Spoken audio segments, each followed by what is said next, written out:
보시고요. 아이랑 같이 풀어보시는 거예요. 근데 방법이 있는데, 이제 아이들이 곤충에 대해서 많이 공부를 한 다음에 이걸 풀려면 괜찮지만 또 막연히 풀려면 어려워요. 그래서 차라리 뒷페이지를 다 공부를 하시고, 이걸로 이제 전부 공부를 하고요. 이런 그림도 다 연구를 하시고, 그 다음에 요걸 이제 테스트나 혹은 이제 한번 복습하는 의미에서 쓰시는 게 순서로서는 집에 공부할 때 더 맞아요. 이것부터 주시면 애들한테 너무 어렵거든요. 그래서 뒷부분 공부하시고 답지를 공부하시고 요거를 연습지로 사용하시면 고학년 애들한테는 아주 적절한 레벨의 그런 곤충용 워크시트가 됩니다. 자, 마지막으로 곤충 얘기 중에는 요게 있어요. Create your own insect. 자, 인섹트를 만드는 거죠. 근데 뭘 만드냐면 곤충을 만들기 때문에 지금까지 배운 곤충의 그 조건에는 맞아야 되는 거예요. 그래서 여기 다 써 있어요. 다시 정리로.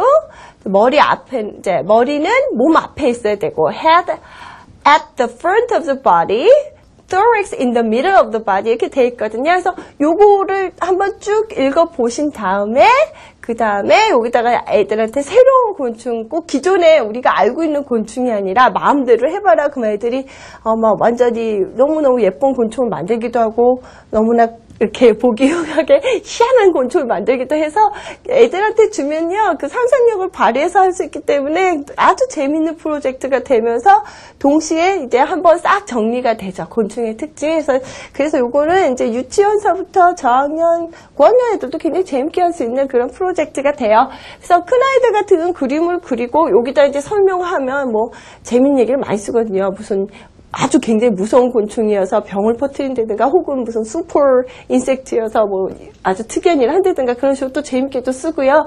어린아이들 같은 경우는 이제 곤충을 그리고 그 다음에 이제 간단하게 이름을 붙이는 그런 걸 해도 또 애들이 나름대로 자기네들이 할 수 있는 파닉스 발음으로 새로운 곤충의 이름을 장명을 해주기도 합니다. 그래서 이렇게 해서 한번 곤충 테마를 다뤄봤습니다.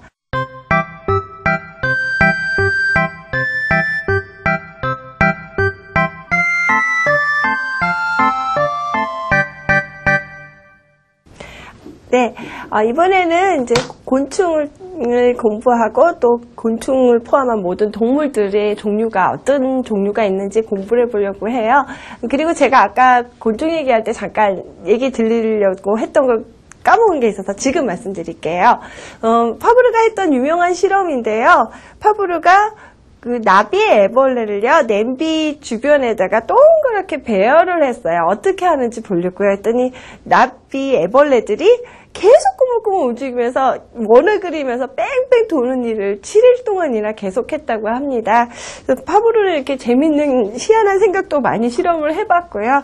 그리고 이전까지는 누구도 몰랐던 곤충들의 본능에 대해서 아마 제일 잘 알았던 사람인 것 같습니다. 자, 그러면 곤충을 이제 넘어서 동물에 대한 이야기를 해보려고 하는데요. 초등학교 1학년 때 학교에 가보시면 이제 아이들이 항상 그런 이제 공부를 하는 거 보실 거예요. 선생님이 식물과 동물의 차이에 대해서 말해보세요. 그럼 애들이 막 손을 들잖아요. 그래서 대부분의 내용이 식물은 움직이고 동물은 움직이지 않는다. 뭐 이런 식으로 나가죠. 그래서 한번 저희도 영어로 그걸 정리해 보도록 해요. 자, what's the difference between plants and animals? 자, 동물과 animals. 동물과 식물의 차이를 먼저 알아야 되겠죠? 식물들은 그 자리에 있죠. 그래서 don't move가 많고 애들이 보기에 근데 다 그렇다고 얘기할 수는 없다고도 하더라고요. 또 동물들은 자유롭게 움직이는 거, 그게 큰 차이죠. 근데 보통 학자들이 말할 때 동물과 식물에 있어서 제일 정말 true difference는 뭐냐 그러면 plant는 자신의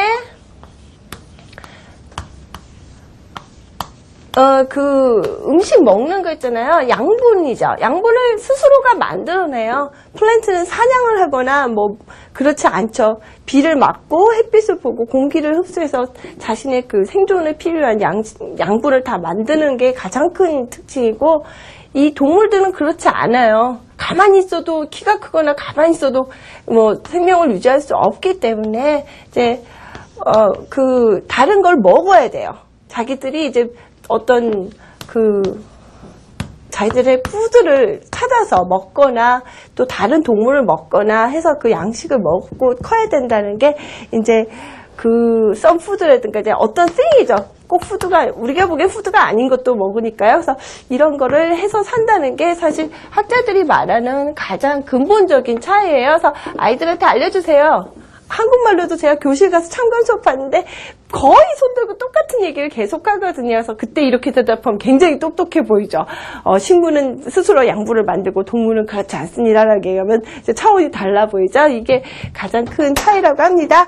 자, 그러면 동물의 종류를 가장 크게 나눴을 적에는 어떻게 나눠지는지 그걸 볼 수 있는 자료를 보여드릴게요. 동물을 크게 나눠보면 일단 이제 척추가 있느냐 없느냐 기준이거든요. 그래서 척추 동물이 바로 vertebrate라고 하는 거예요. Animals with backbones죠. 그래서 보통 초등학교 때 다루는 동물의 종류는 이 척추 동물이 어떤 동물이 있는가 그걸 위주로 하죠. 그래서 척추 동물을 보면 어류, fish, birds, 조류, reptile, 이거는 파충류, mammals, 우리들이죠. 포유류, amphibians, 이거는 이제 양서류 이렇게 되죠.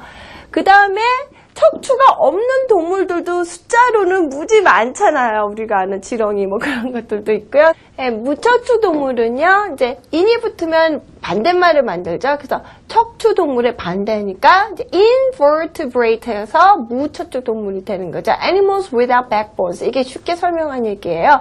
여기에 insect가 들어갔거든요.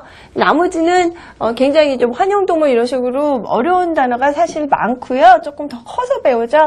보통 초등학교 때 배우는, 미국 아이들이 배우는 이제 제일 대표적인 6 animal groups가 있어요. 거기에는 이제 vertebrate는 이 척추동물인 어류, fish, 그 다음에 bird, 조류, 그 다음에 mammal, 포유류죠. 그 다음에 reptile, 이거는 파충류, 그 다음에 양서류, amphibian, 이렇게 하고, invertebrate는 invertebrate가 이제 무척추 동물이죠. 거기서 insect를 하나 빼요. 그래서 애들이 배우는 그 6 animal groups 하면 보통 요렇게 배우거든요. 보시겠어요? 굉장히 쉬운 자료인데요. 포스터로도 쓸 수 있고 아주 좋죠. 컬러풀할게요. 보세요. mammals, 포유류. 특징이 다 정리가 돼 있어요. 자, have hair or